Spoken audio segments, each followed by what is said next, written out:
Just a heads up, today's episode doesn't get into anything graphic, but should be said that we do discuss some mature themes. Who sings this? Is it Pam Zapperman?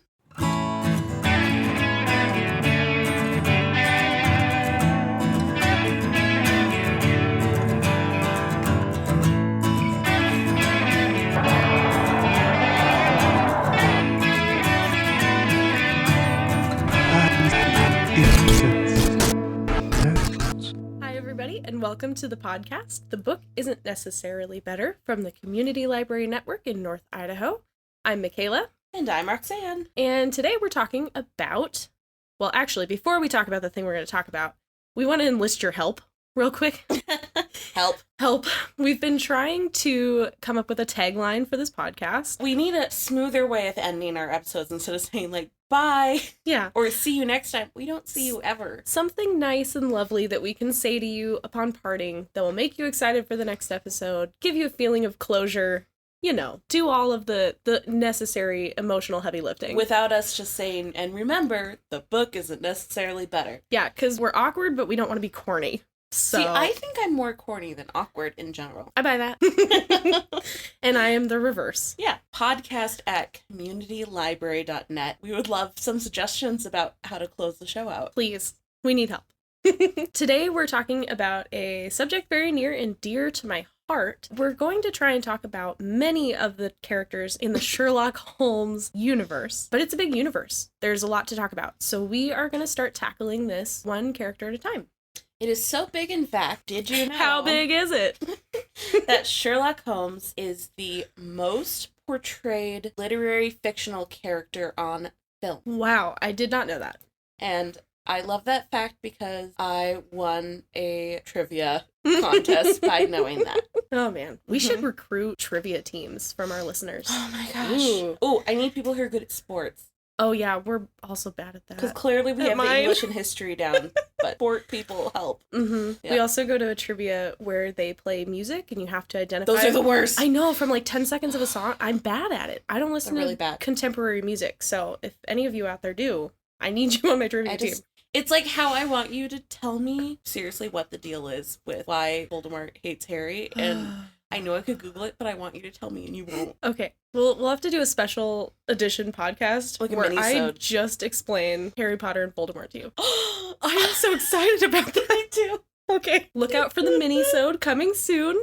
Harry Potter versus Voldemort. I don't know what my equivalent will be. We'll have to think of it. Something I explained to you. Okay, Yeah. we'll keep an ear out. I think I already did that, and it was Truman Capote's life. Oh, yeah. Where I And just- you already did it, and it was Mary Shelley's life. And no, you do occasionally give me, like, some little history lessons on stuff I don't know about. But today you're going to give me history lessons more so because, Oh, I hope so. while I did Sir Arthur Conan Doyle's biography today, Mm-hmm.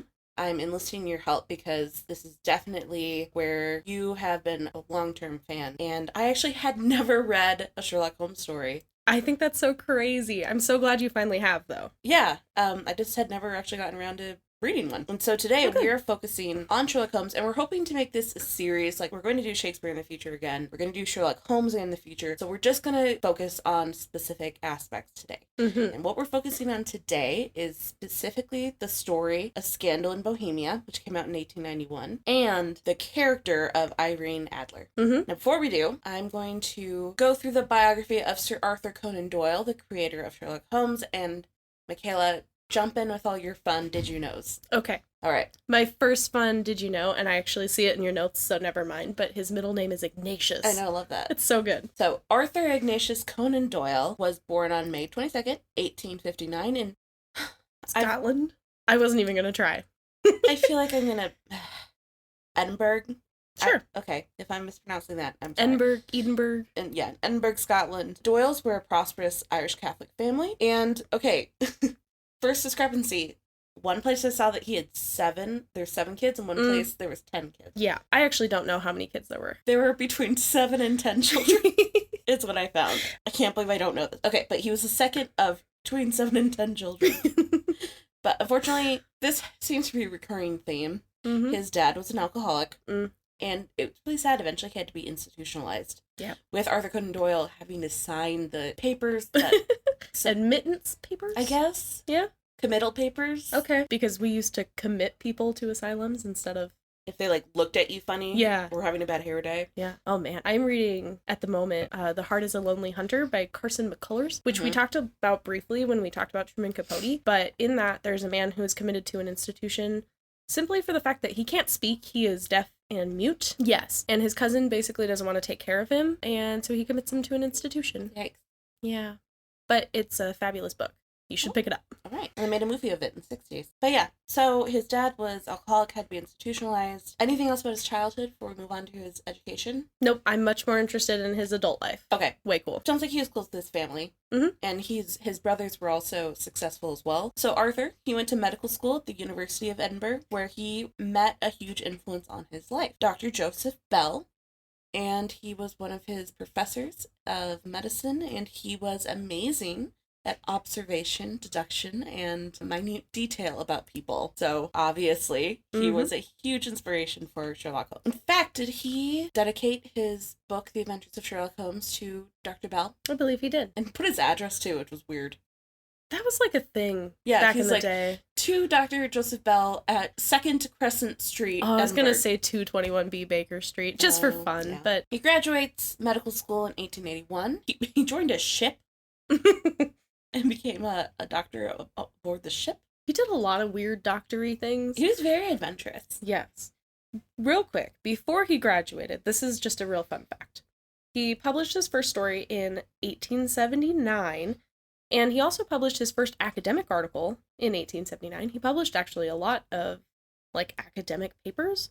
But it was the 1800s, so it was all like, can snail juice actually make you see better? Yeah. But this one is... How to keep women from sneezing. Please put that at the beginning of this episode. No, so his first paper was called Gelsemium as a Poison. Gelsemium? I have no idea what it is, but it's an excellent paper title and would also make a really good novel title. He seemed like a little bit Agatha Christie-like in that they were both kind of into poisons. Okay, I have a fun fact. Yeah. In the 1800s, Victorians would die and get really sick because they were all into this green wallpaper. That was super, super popular. So, like, if you were cool, you had green wallpaper, but the way they made the specific green is through arsenic. Mm-hmm. And so people would get really, really sick and sometimes die from the fumes off of this arsenic green wallpaper. So I think the 1800s were a big time of discovering what poisons can what do. we are allergic to. I mean, because they were just playing with mercury. Right. Lead and all that stuff. Mm-hmm. Fun fact, the Yellow Wallpaper, a novella, I'll call it, by Charlotte Perkins Gilman. Mm-hmm. Nice. Good I love call. her. Is also based on a poisonous wallpaper. Oh. Yeah. Really?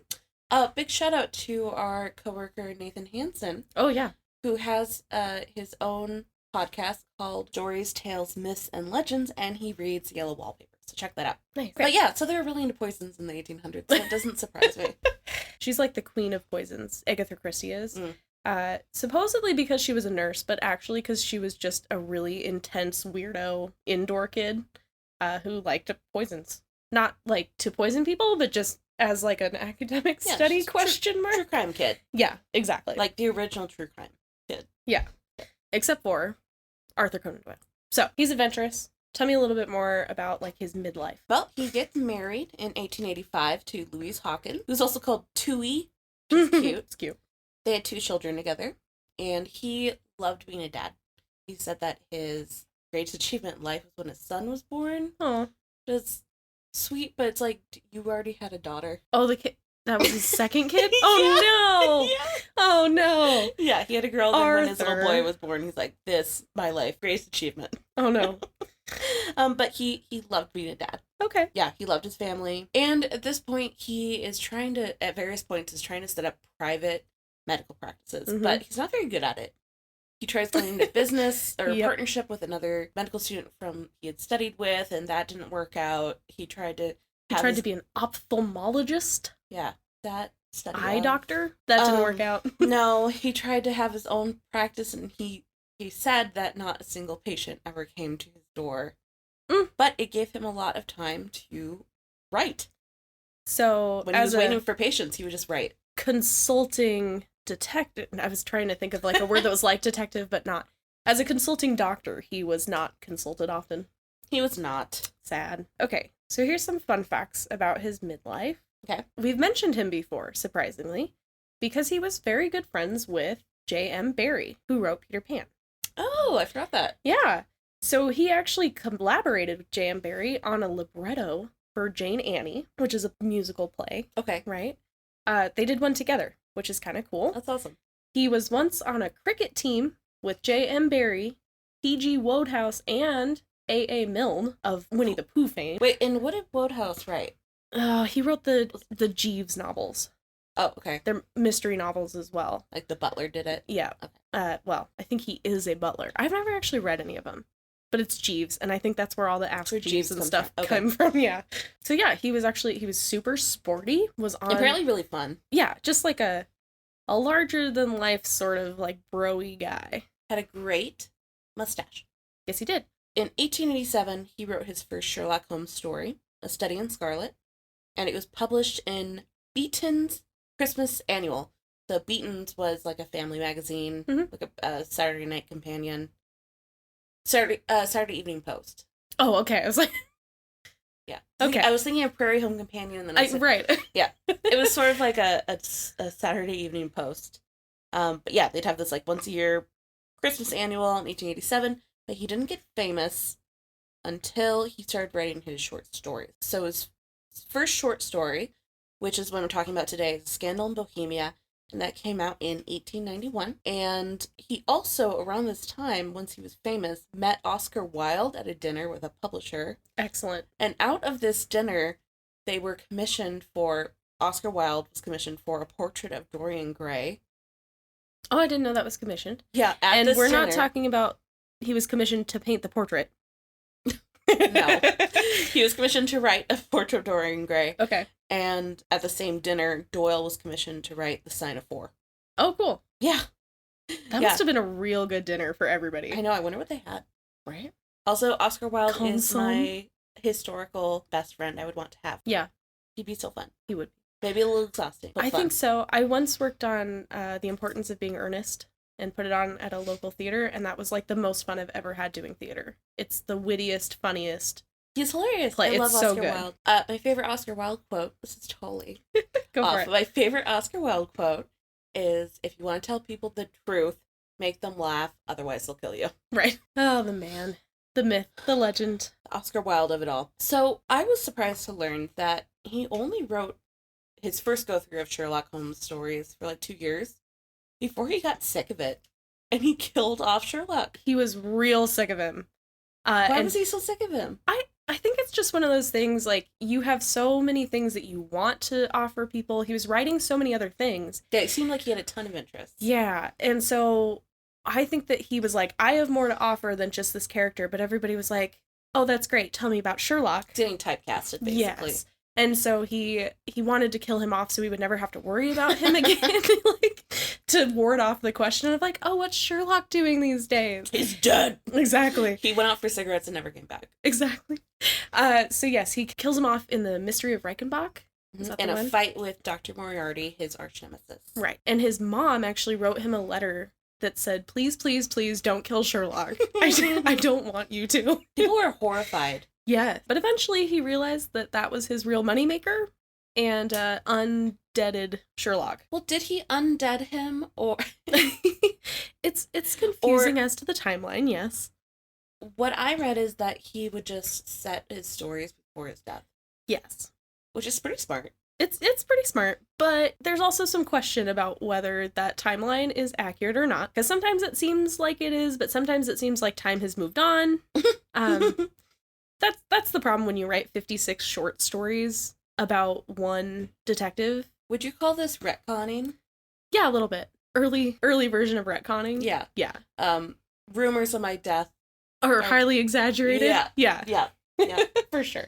But see, because he says that, you know that he's doing stuff after. So yeah. Yes, it's a little bit messy, for sure. Point is, he's alive and well and living in some villa in France or something. I don't know. So we'll get more into the story of Scandal Bohemia, but Yeah, in 1893, he killed off Holmes in a fight with Moriarty, and around this time as well, his wife developed tuberculosis, and so he was pulling back from writing as well. Mm-hmm. So, pulled back, his wife did die, and then he got remarried to a woman named Jean Lecky, who, by all accounts, was actually the love of his life. Mm-hmm. She was 14 years younger than him. He had been in love with her since 1897. He maintains that it was not a physical relationship to respect his wife, but absolutely was an emotional affair. For sure. But he deeply loved her. And it sounds like when they got married, their two families blended really well. And it's very sad and sweet. Do you know what his last words were? Mm-mm. When he died in Jean's arms in 1930, his last words were, "You are wonderful." Oh. Are you verklempt? I am. All right. Yeah. Well, leading up to that, I'm sure we've got some leading up to his death, he Yeah. did bring Holmes back in 1901 Oh, with good. the very popular Hound of the Baskervilles. And he would go on to write 22 new stories. Mm-hmm. So the mysteries of Sherlock Holmes and the adventures of Sherlock Holmes are kind of what the two were divided into. I believe the adventures are first, and then the mysteries. And then there are also 4 companion novels. Wide Sherlock Holmes universe to start with, and it is only expanded. And we won't do a deep dive in any characters other than one today. Right. So I feel like with Sherlock Holmes, he's so universally known Mm-hmm. that just briefly, he's a consulting detective who lives at 221 Baker Street. 221B Baker Street. Yes. In London. And his companion, Dr. Watson, is chronicling his sort of unique method of deducing crimes. He's sort of in awe of him all the time. Yes, that's as much as I'm going to say about him today, probably. And just a few more things about Arthur's life is that World War I, his son died of the Spanish flu in 1918. And after this, he became absolutely obsessed with spiritualism, which I could do a whole podcast on. I'm obsessed with spiritualism. I hope we talk more about this, like, the next time we do Sherlock. We'll just talk a little bit more about it every time. Yeah. It got very popular after the Civil War in the U.S. and also in England. Started in the U.S. of people becoming obsessed with being able to speak to the dead. And figuring out that, like, well, we have trains and we have wireless and we have telegrams and we're getting radio waves. It's just a matter of time until we'll be able to contact the other veil. Right. That's what they would say. Outer veil? Yeah. The other side of the veil. I don't know. In Harry Potter, there's a veil. Sirius Black goes through it. Done. You'll have to tell me about that sometime. I know. So he became a spiritualism and he truly believed in it. At the same time, and I mentioned this in another podcast, is that Harry Houdini, the magician, was trying to debunk spiritualism, but they actually became good friends. Right. And they were both into exploring the world of spiritualism, but Doyle was way more of a believer. Yeah, Harry Houdini was actually actively trying to convince people that spiritualism was not a thing. Correct. He did his whole life. Could not contact the dead. Book about this, which I mentioned on another podcast, The Witch of Lime Street. Right. Which is about Arthur Conan Doyle and Harry Houdini, nonfiction, and their journey of spiritualism together. Right. The thing that I find most interesting about this is that Doyle actually thought that Harry Houdini had actual, like, supernatural powers. And so he was like, hey, Harry, like, great show you put on. Way to do your supernatural thing. And Harry Houdini, like, did the thing that magicians never do and, like, revealed all of his secrets to Arthur Conan Doyle and was like, I am not actually magic. This is how I do this. Yeah, Harry Houdini was really into, this is just me being amazing. Right. He never pretended that he had special powers. Yeah. So he tells Arthur Conan Doyle all of this, and Doyle's like, ah, Harry, you kid. You're so funny. Totally didn't believe him. That's hilarious. Was, like, just convinced, absolutely 100% convinced. His whole life? Yeah. That Harry Houdini was actually magic. Even after Harry was like, stop, dude. Like, no. Yeah, I can't see Harry, like, he wouldn't go along with that. No. He never pretended that he was... No. They had a really bad falling out over it later. About the whole spiritualism thing, because Harry Houdini actually thought that he was actively going to harm people, because he founded, like, a supernatural society. It was called the Hampshire Society for Psychical... Yeah. Hampshire Society for Psychical Research, and was very actively trying to promote spiritualism, and Harry Houdini thought it was actually going to ruin people's lives. Yeah, so while Doyle had really good intentions, Mhm. because he had lost his son, and he wanted to be able to communicate with his son and give hope to other people, Harry Houdini saw it as a way that could absolutely be used to exploit people and take their money. Right. Even if that wasn't Doyle's Right.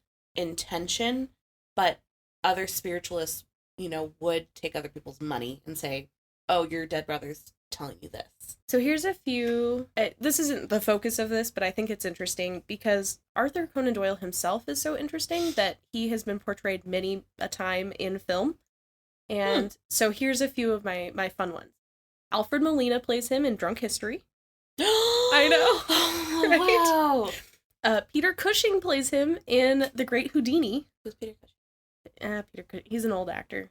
I'm surprised. I think you'd I recognize know, but him. I love old stuff. I think you'd What's he recognize in? him. I don't know. Okay. Don't ever do I'll this sort of Google it. research. Thank you. Alright. Peter O'Toole plays him in Fairy Tale: A True Story. She's thumbs upping me on that one. Tom Fisher plays him in my guilty pleasure favorite movie, Shanghai Nights. I've never heard of that. What? What? It's got Jackie Chan and Owen Wilson, and it's flippin' hilarious. It's got Peter Baelish. Flippin' hilarious. It's flippin' hilarious. I can't believe it's such a 90s movie. I can't believe you've never seen it or heard of it. Okay. I don't know. I could watch it literally on. I do watch it literally on. Really? repeat. Yes, it's so funny. Like, is it good ironically or good? No, it's like good in a bad way. It's so bad it's good. Okay. It's real good. You gotta watch it. Okay. Okay, and my last one is Ian Hart plays him in Finding Neverland, which we have talked about on this show. I didn't realize that Arthur Conan Doyle was a character in it, but Yeah. they go to the cricket match Yeah. for J.M. Barrie's cricket team, and he was on the cricket team, so he's one of the guys. I mean, is this pointed out in the movie, or is I it just... don't think so, but it's in the credits, which I think is real funny. Okay. So those are all of my best Arthur Conan Doyle being portrayed in film. Cool. Not what we're talking about today, but fun. I love it. He wrote his autobiography in 1924. He called it Memories and Adventures. And like I said, he died on July 7th, 1930, when he was 71 years old of a heart attack. Nice long life, though. Mm-hmm. Not bad. Saying to his wife, his last words, "You are wonderful." Here. I know. Just here. He really loved her. Yeah. And he actually, though, was buried between his first and second wife. Oh, Yeah, so the three of them are all buried. that's Same lovely. plot. Yeah. I like it. Mm-hmm. Okay, so I won't say too much about the plot of A Scandal in Bohemia because it's a short story. It's literally like 20 pages long. Mm-hmm. So telling you anything will spoil the entire thing. Basically, Are we okay with spoiling I'm okay it? with spoiling it, but I feel like it's so old. I'm gonna try to leave some things in there. We'll see. We'll see how this goes. Okay. I'm for spoiling it if it's over 15 years old. I know. And I also feel like not. our podcast is about talking about the plot, so Sometimes. sometimes I like you it to want be to about know. other things. See, sometimes you want to know the whole story because you're like, I'm not going to read this. Okay, well, if that's you, You You're- should just say you're missing spoiler out. alert. there may be spoilers Okay, ahead. go ahead. Just so you know.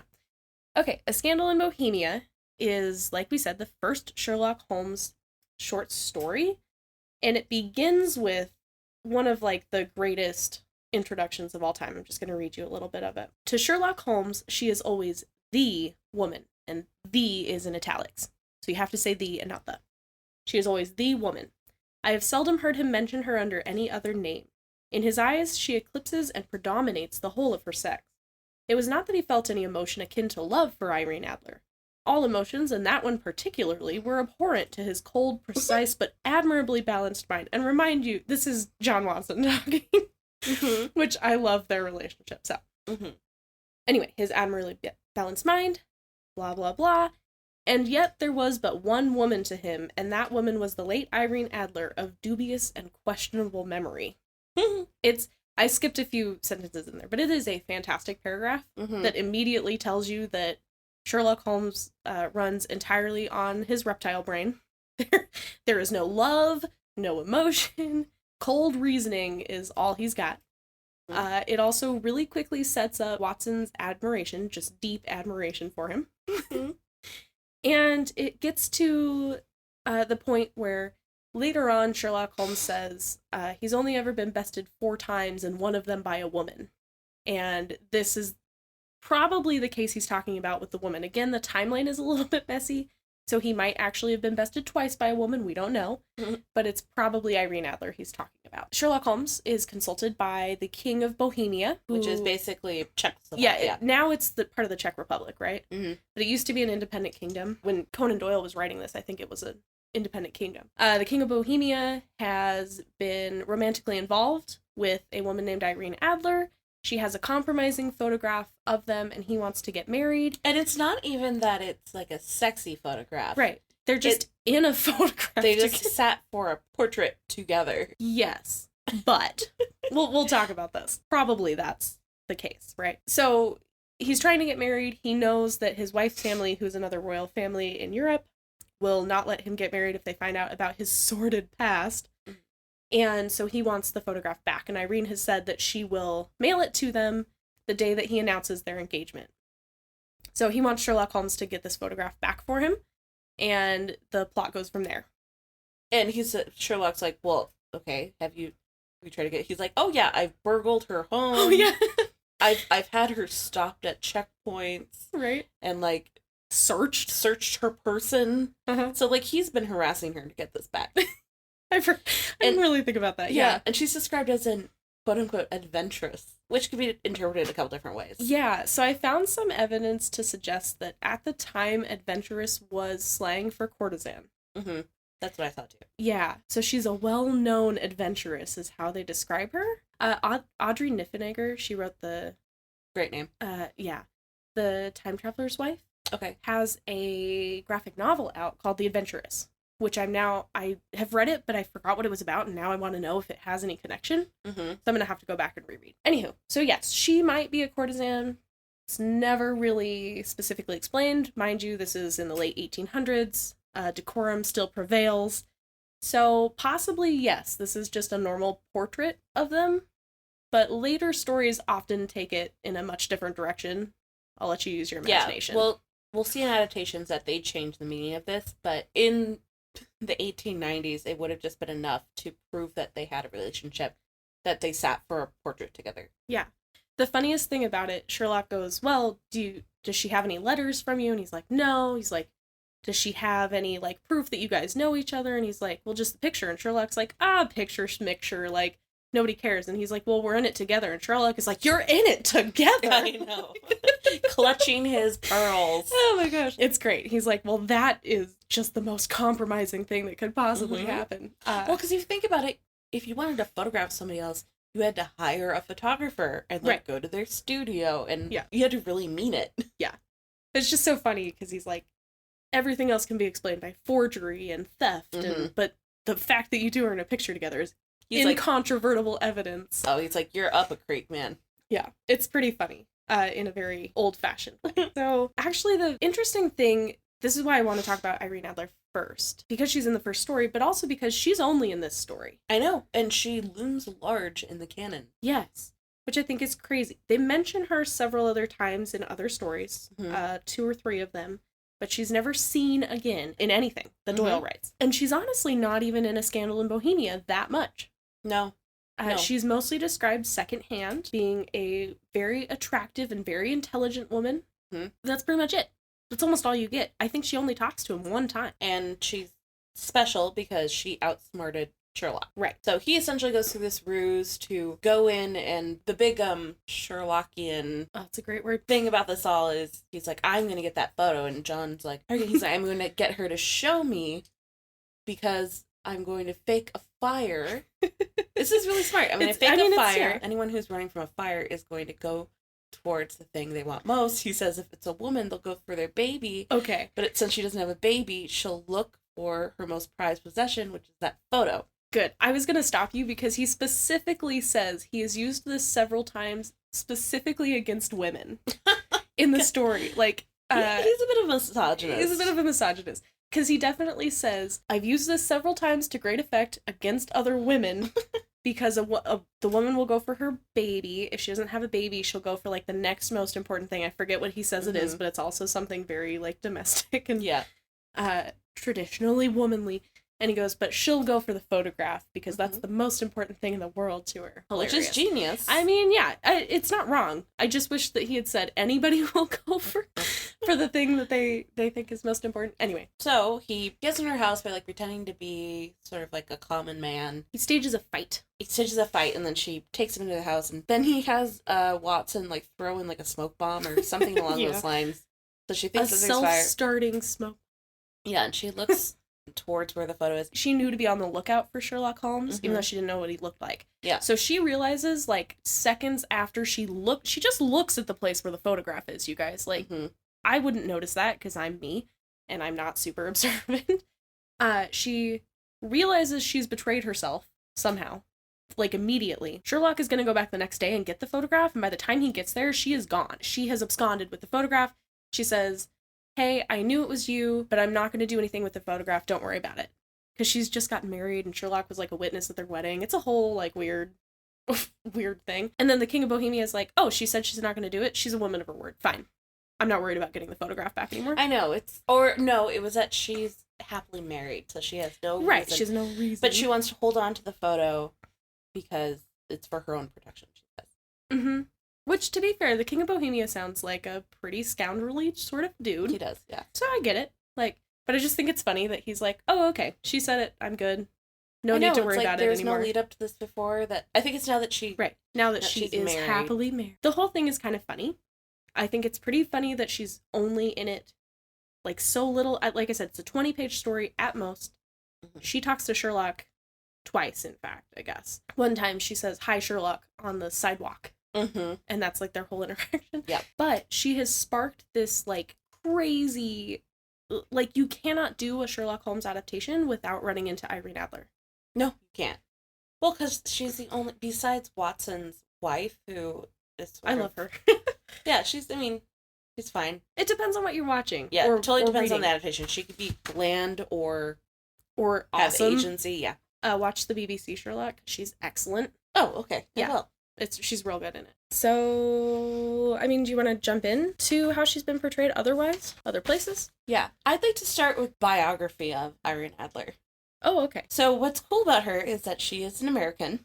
She is from New Jersey, and she was born in 1858, and she is an opera singer, although she is retired by the time of Scandal and Bohemia comes about. Right, because she's a professional adventuress. Yes. Yes.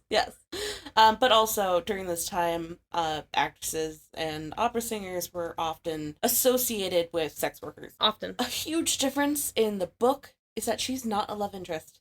Right. He really is just impressed. Would you say that Sherlock Holmes is asexual? I would say in the Doyle Sherlock Holmes universe, yeah. Also in the Sherlock show. In many adaptations, there's no love interest, there's none. Yeah, no romantic feelings at all. That's just not part of his...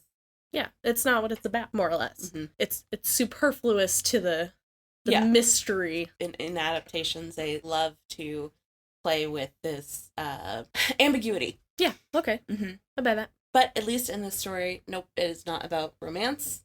Right. She gets married at the end. It's not about that. It's that... Right. My and God, he's not she's even so upset. Smart. He's a witness at the wedding. He's, like, trying to spy on her, and they both leave the house. He follows them to a church, and the guy's like, great, we needed a witness, because we have to get married in 3 minutes for some reason. I don't really understand what that's about. I think there's some prosaic law about you couldn't get married after noon on certain days. I don't know. I could be wrong. But there was some time constraint. Interesting. Yeah. So, okay, you're right. Yeah, okay. Sherlock ends up being a witness at her wedding. Yeah. So he's not mad. He's not, like, harboring terrible feelings for her new hubby. But it is a very convenient way of making her a love interest in adaptations when they need it. For sure. So she had some possible inspiration. So Arthur Conan Doyle possibly based her on a few of these different women. One, her name was Lola Montez. Her real name was Eliza Rosanna Gilbert, Countess of Lansfield. She was Irish. And she was a dancer, an Irish dancer who traded herself as a Spanish dancer and courtesan. Oh, I was curious about the last name. Sort of a Mata Hari type lady. Okay. And she became the lover of Ludwig of Bavaria. And if you see her portrait, you should Google Lola Montez. She looks exactly like the girl who's standing on top of an alligator at the Haunted Mansion in Disneyland. Is what?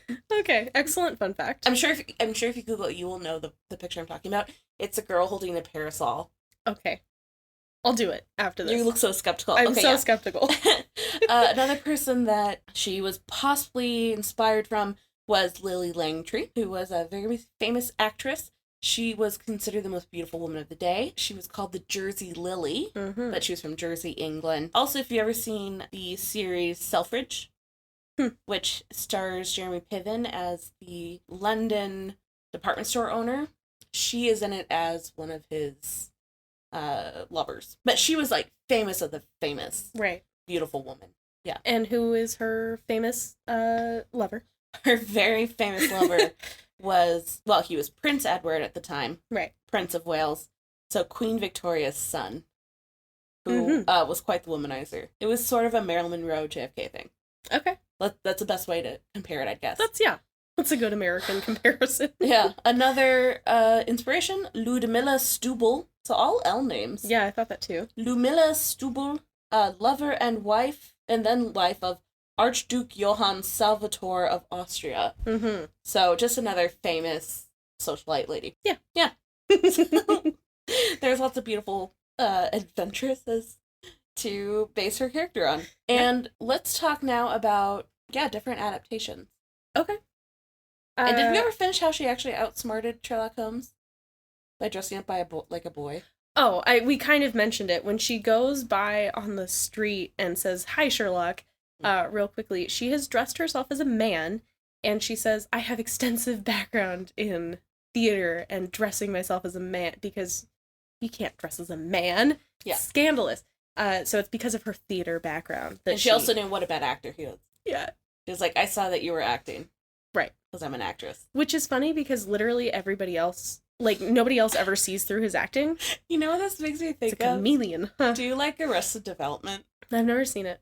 Okay, so the main mom in it is really mean, Lucille, but the only thing that makes her happy is this private detective that they hire, and he always comes to her in a disguise, and she never sees through it. So his name is Gene Parmesan. No. So he'll show up as, like, an old sea captain, but then he'll, like, take off the mustache, and she'll be like, oh my god, that's amazing. It's like the only thing she gets excited about ever. So it's also a little bit like a series of unfortunate events. Oh, you're right. Where everybody is very fooled by Count Olaf, except for the kids, and they're like, guys, that's Count Olaf. Yeah. And everyone's like, no, that's Shirley, the receptionist. Can't you see her fishnet stockings? Totally. Hilarious. Yeah. I love that kind of thing. I do too. But it's funny because no one else ever says, like, oh, that's obviously Sherlock and the thing. In fact, Watson at some point, I think in this story, in A Scandal in Bohemia, says, like, if he wasn't such a brilliant, like, detective, he'd be a great actor. Anyway, I'll go through books really quickly. She surprisingly doesn't figure in a lot of the books very heavily, except for a man named William S. Baring Gould wrote 2 fictional biographies of Sherlock Holmes. And in one, he and Irene Adler have a son together, whose name is Nero Wolfe. So that is in Sherlock Holmes of Baker Street. But you know Nero Wolfe is a huge detective character in his own right. Right. Yeah. So he's supposedly their son. And then he has a subsequent one called Nero Wolfe of West 35th Street, which is the other fake biography. So supposedly Nero Wolfe is their son. John Lescroart also has a novel where they say they have a son, Nero Wolfe. So apparently that's like a weird headcanon that everyone has put together. What's a headcanon? This hasn't made the rounds lately. Headcanon is just like... I love when I learn new English lit terms from you. Okay, so headcanon is just like anything that you impose on a story that you think should be canon. Oh, like fanfic. It's basically fanfic, yeah. So, like, me, personally, I really want, in the BBC Sherlock, I love John and Sherlock together. I want them to get married and live happily ever after. They're my headcanon. Their relationship is my headcanon. So that's my... That's what a headcanon is. Oh. So yeah, apparently... It's basically the fanfic canon. Yeah. Like all the tropes where it's like Sherlock and Watson should be together. Yes, John Locke. I ship that hard. I don't even ask. Okay. I ship John Locke. What is that from? What? John Locke. It's John and Sherlock. Watson. Oh. It's John Locke. Okay. But that's what the interwebs would have you call it. Right. Yeah. There's also some Carol Nelson Douglas mystery novels where Irene Adler is a protagonist. And there's some crossover with Oscar Wilde and Bram Stoker and like Nellie Bly. So those sound kind of interesting. Haven't read it. Yeah, the first of the books is called Goodnight, Mr. Holmes.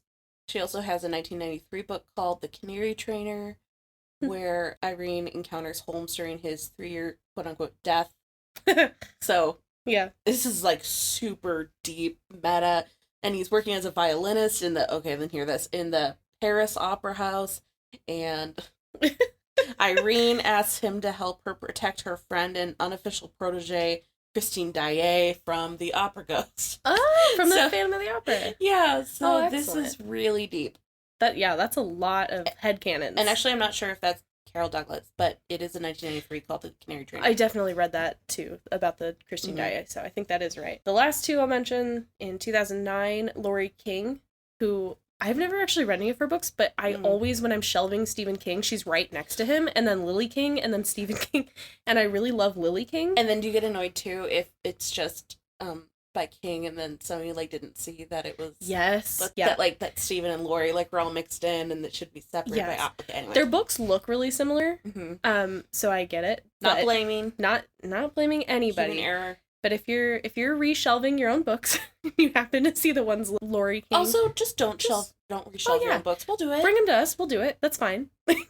I know. I love how we're like, no, we'll do it. And then the last one I'll mention is just that there is a manga series called Moriarty the Parrot, there also is a manga series based on Sherlock that I got out. Oh, okay. So there is a whole manga book that I read, and it's manga of Benedict Cumberbatch of a scandal in Belgravia. Oh, that's a whole like 6 degrees of Kevin Bacon right there. Totally. Okay. There are also graphic novels called Adler, where she is the main character. There is a 2014 short story called Sherlock Holmes: The Golden Years, and Adler and Holmes eventually get together in that. Now let's get into TV and film adaptations. Okay. So yeah, the Basil Rathbone is a big one. And I know you watched that, didn't you? Mm-hmm. Okay. Yeah. So tell me about her in that one. Well, I think it follows the story pretty straightforwardly. Okay. I think it's translated pretty straight from the book. What do you think? I haven't seen it in a long time. I didn't get to rewatch. Yeah. But yeah, I think it was pretty... they're not love interests. They're not... And Basil Rathbone is excellent. Oh yeah, his disguise in that is great. He's wearing like this giant nose and it's fake eyebrows. Good. Yeah. I really like him as Sherlock. Those old ones are pretty interesting. Mm-hmm. But yeah, I don't think that one adds or it takes away anything from the Irene canon. No, it's it pretty typical. Mm-hmm. Okay, so you watched that one. Did you watch any of the other ones? I did. I watched the 2009 Sherlock Holmes, just the film called Sherlock Holmes with Robert Downey Jr. and Jude Law, which I really love. They're good together. Yeah, they're really funny they're together. Real fun. And Rachel McAdams plays Irene Adler as a love interest, but what's weird is that she's working for Moriarty. Right. And she's a thief. So in the original story, she might be an adventuress, but she's not a thief. Right. I don't think that picture, I think, belongs to her as much as the king of Bohemia. It's more like they were like in a consensual, happy relationship. They took a portrait together. She has it. He just wants it back for blackmail reasons. Yeah, he's just worried. Yeah. But she's often portrayed in adaptations as being like an actual mastermind, criminal. The thing about the Sherlock... She's a villain. Yeah, people like mix and match. So we'll talk about, in a couple minutes, I want to talk about another adaptation where she is Moriarty. Like, it's strange. Anyway, it's very strange. But I love the 2009 film. Yeah. With Rachel McAdams. She comes in at the beginning and, like, Sherlock is, like, passed out. And she's just, like, in his apartment. He wakes up and she's just there. And she's talking about, like, olives from the Cyclades and, like, old times that they've had together. Yeah, they do great exposition of showing, not telling, that they clearly have a history together. Right. Yeah. They have She's a like, I past remember how relationship. you take your tea. Yeah. Yeah. So clearly they used to be lovers and she's back. Right. And they do mention that he helped her out of a scrape with some famous royal person, so they kind of nod to a scandal in Bohemia. But this is very much a different thing. I like her in this. She wears pants, which I think is interesting because this is a period adaptation. It's very 2009 girl boss. Yeah. Like, in order for me to have agency, I have to dress like a man or have manly characteristics. Right. I mean, she does dress in, like, frilly dresses a lot, but she also, like, kicks a lot of butt in those she's dresses. You're right, she does kick butt She in does. dresses. She almost gets mugged, and then she totally, like, gets the better of a couple of guys. That's true, and she steals his wallet in a dress. Yeah. You know what? Okay, I take that back. Okay. Yeah. But there are times where she is wearing pants, and it's actually, that girl pulls off a pair of overalls like nobody's business. Oh my god. Yeah. Like, I look like Barney the dinosaur in overalls. yeah, Like, me too. good for her. Yeah. Honestly. She's pulling it out. They're like pinstriped overalls, and she looks darn Good for good, her. man. Mm-hmm. But yeah, it definitely takes a period portrayal of Irene and kind of flips it on its head. Mm-hmm. She's working for Moriarty, so you get the sense that she's a little bit of a damsel in distress because she kind of needs Sherlock to disentangle her from that in the second movie, not so much in the first one. In the first one, she is kind of like, I told you my contract is up. Right. So that we don't think she's entirely evil, I guess. Right. Like, she was contractually obligated to be evil for a while, but now she's It's over very that. Disney Hercules, Oh, yeah. Megara, and Hades. Energy. Yeah, I buy that. But she's great in it. She does, she's not like a total femme fatale, right? Like, she does save herself a lot. I really hate the scene. There's a scene later on in there where she's, like, about to get sawed in half. Yeah. And I really can't watch that scene. It's very damsel on the railroad tracks. It is. And that's about the only time where I think it's kind of, like, really stereotypically, like, old-timey. I forgot what happens to them at the end. She leaves. She does best him. She takes the thing that he wants and leaves. But he has stopped the villain, so it doesn't really matter. But that leads into the second one. She gets this part that he was also looking for and delivers it to Moriarty, and that, like, is the catalyst for the second movie. She's only really in the beginning of the second movie, right? Yeah. She dies? Something happens to her. I haven't seen the second movie in a long time. I really love the first movie, and then I never get around to watching the second movie again. They're fun movies, though. They're Definitely great. worth checking out. So, let's talk about some TV shows. Modern TV shows. Modern TV. This is all, in fact, the same year, the two that I want to talk about, they started. Which one do you want to talk about first? Let's do Elementary first. Okay, so I'm not familiar with Elementary. That's fine. I just binged an entire season of Elementary in the last, like, 3 days, so I could talk about that. Yeah, I'm not joking. Would I like it? No. Okay. I don't think so. I like Law and Order. Yeah, I don't know. So when it came out in 2012, I watched, like, the first couple episodes, and I was like, this is dumb, I hate this. Has Lucy Liu in it, right? Yeah. Okay. It's got a gender-swapped John Watson, so she is now Joan Watson, played by Lucy Liu. Oh, then who's Sherlock? Johnny Miller.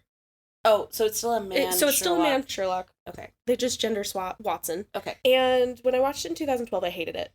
And I was like, I am not wasting any of my time. And then I binged it in 3 days this week. So I changed my mind about it. I actually quite enjoyed it this time around. I think you might like it, actually, because it is a little bit SVU-ish, right? Where they go through, there's like one case, and it's a procedural. Okay. And a pretty decent procedural. And I don't know, I haven't obviously watched past the first season at this point, but I like that there is a gender-swapped Watson where they're not really a thing either.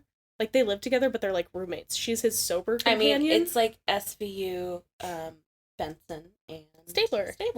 It's exactly They're like partners, not lovers. Thank you. That's a perfect example. However much in the headcanon we want that to be, so. My headcanon, they're together. Okay, so I binged the entire season because I read, while doing research for this, that Irene Adler did make a cameo later on. But in the first couple episodes, it's like 6 episodes in before they even talk about her. Okay. And then he's like, she's dead, I don't want to talk about her. Okay. And then I had to watch like 12 more episodes before they talk about her again. I was like, okay. Do they say that she's dead or just... No, she's dead. No, in the book. Well, there's a question about it, because it does say the late Irene Adler. Yeah. So she could be dead. However, late also just means once was. So since she has gotten married... Oh, it could be Nay. Right. It could be Nay Adler. So, there's 2 different ways to take it. I think he was leaving himself an out in case he, like, needed to bring her back for a future story, or, like, you know what I mean? We know that he will kill people and bring them back. Exactly. So, I think it's just an He'll do it. an old-timey way to say it's a little bit ambiguous. A lot of stuff in this is ambiguous. Can I go on, like a 3-sentence rant? I'm counting your sentences. Go. Okay. 1. As is the situation that today people say, oh, everyone's obsessed with true crime, what monsters we are nowadays. 2. Semicolon. North Americans and Brits have been obsessed with true crime since at least the Victorian period, to an immensely high degree. 1. 2, everyone complains today that their favorite show creators kill off characters as stupid plot points, comma, semicolon. This was already going on with Sherlock Holmes. Oh, yeah. When Arthur Conan Doyle killed off their beloved character. So there's nothing new under the sun. That is my rant. Good Learn rant. from history. Good rant. Yeah. Okay. Okay. So I already spoiled this one a little bit, but I don't feel bad because the show is 10 years old. And there's 8 more episodes or seasons or whatever to watch. So you find out pretty quickly when Irene comes back that she is Moriarty. And she had this dastardly plot, like Sherlock accidentally came across some of her schemes while they were in London. So she like hatched this whole plot to seduce him and make him fall in love with her and then fake her own death. And I'm like, why even... It doesn't make any sense. It's like, why go through all of that? Yeah. She says it's because she's really curious about him because she was just gonna kill him, but she got curious because he seemed like kind of a cool dude. So she like decided to find out what he's all about and was like, oh, you're almost at my level. You're kind of cool. So I'll let you live, but I'm going to fake my own death and just peace out. Mm-hmm. And then she comes back and she's played by Natalie Dormer, who is Marjorie Tyrell in Game of Thrones. Also plays Anne Boleyn in The Tudors. Yes. So a human being that I very much admire, but in this show, she is acting like hard. Like, you're impressed, or no, like she is trying, like she's acting the heck out of it so hard, and you can tell like it's too hard. Like, just she's at like a 15 and she needs to be like a 9. So you don't like her performance? I don't. I think okay. it's too... I can't too tell. much? I've never heard her, I guess, do an American accent. Oh, yeah, she's always in period pieces about England. Like England. And I don't know if it's just because she has to try so hard to do the American accent. I don't know if it's just because she had to like do this twist from being like a femme fatale into being like a criminal mastermind. Mm-hmm. I don't know if it was the writing or the directing or what, but like she is trying way too flippin' hard. Okay. And it's hard. And like, it shows. It shows. I was like, I feel bad because I really like her. I think she's great, but it's too much. Okay. All right. In that show. All right. So, but I like the show overall. Okay. So far. My 1 season I've binged this week. Well, do you want to wrap up with the probably like most popular Sherlock adaptation for today? Yeah. So I think the most popular Sherlock adaptation right now, if somebody was to think about what's on Sherlock, which when did it end recently? It ended. It was on for maybe a while. 2 years ago. Because it started in 2012, and I think it might have ended in 2019. Okay. So we're talking about the series Sherlock, starring Benedict Cumberbatch and Martin Freeman. So Irene appears in an episode of this called A Scandal in Belgravia. It's the first episode of the 2nd season. I love these ones because they are like a full movie-length episode. Which I didn't realize. Oh, yeah. So each Until season I was is only... like, I'm going to watch this, then go to bed. I'm like, oh, this is so long. I'm going to watch this, then go to bed real late. I went to bed real late. Yeah. Because, they're like an hour and a half long each. Mm-hmm. I was like, oh, okay, it'll be like 45 to an hour. I'm like, oh. No. Oh, it's like 2? Okay. Yeah, it's long. They're movie-length seasons, and each season is only like 3 episodes long because they basically shot 3 movies a season. Which is very BBC. Mm-hmm. And so Irene shows up in here, and they have taken the courtesan idea to its logical end, where she is actually an escort, a dominatrix for high-rolling clients. So, and I do think that the Sherlock in this universe is attracted to her, although she is gay. Well, I think it's interesting. They kind of muse on this. So I was like, oh, I wonder if they're going to make any mention of, like, where he stands on romantic feelings. And so John Watson is having a conversation with Mrs. Hudson, and he's like, so is he in love with her, or has he ever had a girlfriend or a boyfriend or an anyone? Or an anyone, he says, and she's like, I don't know. And they're like, well, shouldn't we know? So they really leave it super open-ended. Yeah, very. Yeah. But there definitely are, like, way sexual vibes, or what's the... Overtones? I wouldn't even call it overtone. It's overtly sexual. Yeah, or at least Irene Adler is playing it as if she is trying to seduce Sherlock. Yeah, you can't really tell how he's responding to it, if it's just, like, he's attracted to her intellect, or if he's actually sexually attracted to her. Which don't have to be separate things, right? That's true. They could be the same. But I did like that they included that part of, like... Right. Boyfriend, girlfriend, anyone? Right, anything? No, we don't know. None of our business. Which okay. I felt like was speaking to the audience of us trying to figure it out. Like none, like, what, none like, your what business. If you watch that show, a thing that they do a lot is use technology and the screen to convey information. So a thing that they do a lot is Sherlock will look at someone and words will come at the screen of like things that he is deducing from their person. I like that. Yeah, I think it's great. It'll be like dog hair. 3 dogs. It has 3 dogs, goes to work late. He's hungover, he is. Oh, yeah. He looks at Watson like he had circles under his eyes. He's like, he went out with, his friend last night, clearly. So he's wearing nice shoes, he's going on a date. So you get clued in on a lot of what Sherlock is deducing in a really fun kind of way. I think the BBC show is brilliant, by the way. Yeah, it is. I definitely want to get more into it. And so he shows up to talk to Irene Adler. It's great because there's a scene beforehand where she's like deciding what to wear because she's like a dominatrix, right? She's got all these like crazy outfits. She's deciding what to wear, and she tells her assistant she wants to wear her best suit, and she comes out naked. And Sherlock, it does the thing where he's looking at her and it just has question marks like coming at the screen because he can't deduce anything because she's not wearing anything. So there's like nothing for him to figure out. Oh, that's funny. I didn't watch it as because she's naked he can't figure it out. Oh, yeah. I just read it as she is so unknowable. Oh, I mean, yes. But also because she's literally stripped off all of the trappings that Sherlock normally makes deductions from. Although I will make the point is that he knew his friend was hungover because he had like circles under his eyes. For sure. I think it's also trying to play into like maybe he is attracted to her, so like he's not thinking straight. I think it's a little bit of everything. Yeah. Little column A, little column B, but it's funny. If you've watched the whole show, that's a funny moment. Oh, that would be especially because I hadn't watched Sherlock in years and years, and so I just thought it was funny from watching it, but I think it was probably extra funny because that's the first person who's ever been mysterious to him, right? Right. And I just think it's done in a really funny way. And she does make appearances later on in the show, but just like small cameos. And they have like a text relationship, like they keep in touch, like really kind cryptically, kind of flirty, but kind of not. He does intellectually attracted to each other. Oh, that's a great way to put it. I think that in every version of this, he is intellectually attracted to her. Yeah. For sure. Just sometimes they mix in romantic attraction as well. There is one thing that I don't love about the BBC Sherlock, and that is that she has this phone that he has to break into that has all the scandalous pictures of her with a member of the royal family. I know what you're going to say. Yeah. And it's I am blank blank locked. And he's like only got so many attempts to break into the phone. And then you find out that it's I am sure locked. And I'm like, she's supposed to be this super intelligent, super...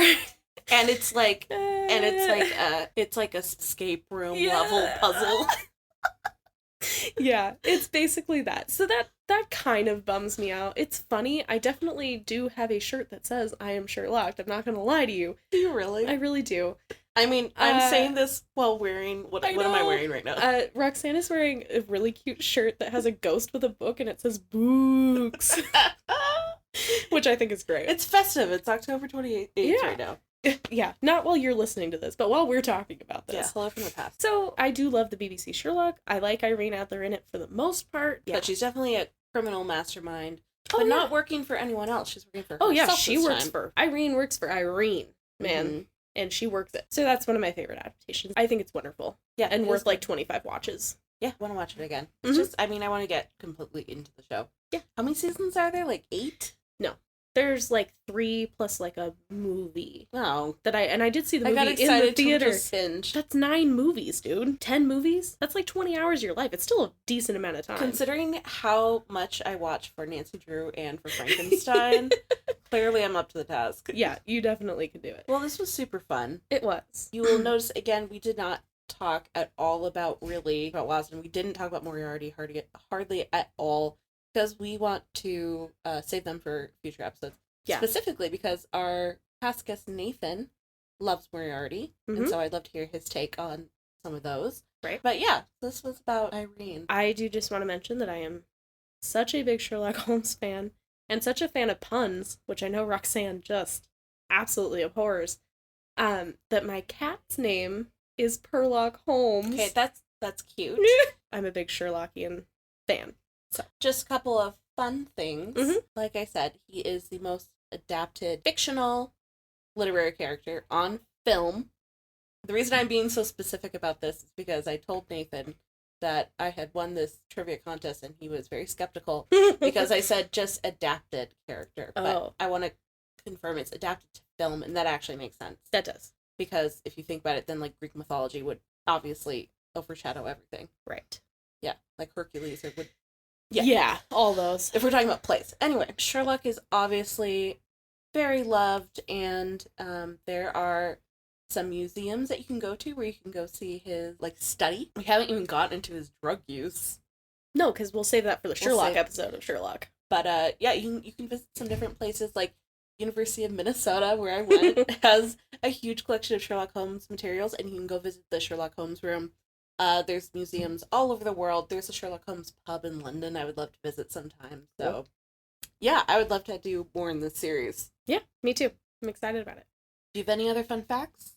I don't have fun facts, but I do have some suggestions for reading. I went mostly based on the femme fatale character and different variations of femme fatales for my reading recommendations. Okay. In general. Okay. So one would be The Big Sleep by Raymond Chandler. Oh. Yeah. Which also is a wonderful movie that makes no sense. Darn straight. Yeah. It doesn't make any sense at all. Nope. Ooh, we should do that one. We should. One that I don't highly recommend, but that Roxanne probably would, is Gone Girl by Gillian Flynn. Oh, yeah. Right? It's kind of got that same sort of female agency kind of. Yeah. But the reason I like it is, as I was kind of saying before, I like when a evil woman is written by a woman. Gone Girl, totally. Yeah. Gone Girl, I think, kind of fits in there. Sharp Objects, maybe a little bit less, but I like that one more, so I'll give that one. I'll also recommend Laura Lippman's When She Was Good. Okay. Tana it's French's... called And When She Was Good? Yes, with the and in front, which I almost forgot. Tana French's In the Woods. Circe by Madeline Miller. Ooh, I think that's maybe one of the best ones to go along with this as a companion novel. We discussed that very briefly in our Odyssey episode. It's a fantastic book, and I think really has some parallels to this. And the last one would be The Seven Husbands of Evelyn Hugo. I've been meaning to read that. I think you would love it. Okay. It's by Taylor Jenkins Reid, and I really do think you would like it. But it's got that sort of Hollywood starlet trying to forge her own path in a time that maybe wants to kind of keep her down. It's got a lot of really good stuff in it. Cool. Yeah. Thanks, Mikayla. I love your book recommendations. Thank you. I have fun doing those. Yeah, see, if we had a tagline to say at the end, we could say it here. But that's where we need your help, please. Please. We also just really want listener email, so please email us at nice things, please. We're fragile. I'm fragile. I'm fragile as well. Please be nice. Please like us. podcast@communitylibrary.net. And we will read them and respond to you and let us know where you're from because we're nosy. Yes, we are. So with that, happy reading. Happy watching. We'll talk at you later. And we're not going to say the book is necessarily better. Bye.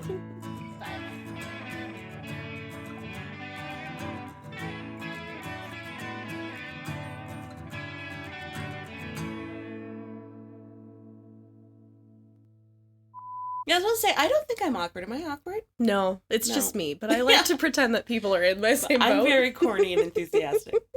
Do you know he wrote his own autobiography? Well, it is, of course. Okay. No. No. I was going to make a really good point. I actually don't know. Karma. Get out. I know, don't you miss me? Kind of. I do.